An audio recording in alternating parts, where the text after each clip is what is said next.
Ukrainian Lilia Kristenko's parents were sat on a bench outside their apartment with friends when Russian missiles began raining down on their Kherson neighbourhood.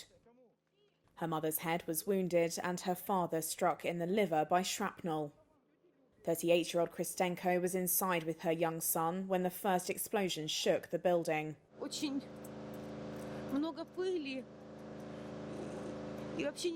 There was a lot of dust. You couldn't see anything. My son and I hid in the bathroom. I heard my father screaming, telling me to call an ambulance because my mother was wounded. But I couldn't call an ambulance because the mobile connection was gone. I went outside with my child and my mother was lying in the building entrance, face down, covered in blood, and my father was sitting by her side saying he was going to die. Both of Kristenko's parents died of their wounds. Her mother's body lay on the street for a day before being removed. Medics were unable to revive her father in hospital.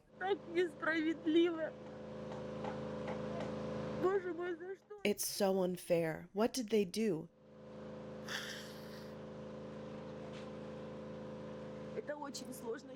They were great people. It's very hard. I don't know how to survive this. God help me, please.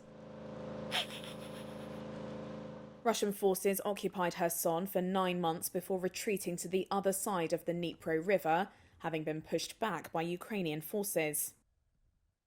But just over 2 weeks after they were driven out, Russian troops began shelling the southern city from across the river, putting residents back in the firing line.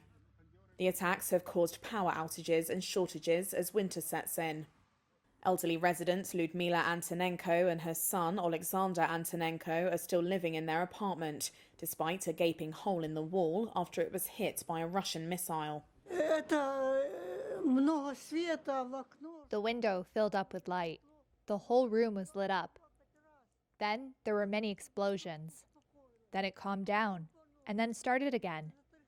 There were 2 or 3 rounds. We were so scared. I am happy Alexander is still here. If the missile landed 10 to 30 centimeters from there, I wouldn't be here. But I am 82 years old. It's not that big of a deal. With power restored, the pair have some comforts. But there is still no running water, and they cannot receive any Ukrainian TV stations. At least 32 people in the Kherson region have been killed by Russian attacks since the pullout from the city ended on November 11th, according to police. Some residents have loaded their possessions into vehicles and left. Humanitarian aid is being distributed to those who remain.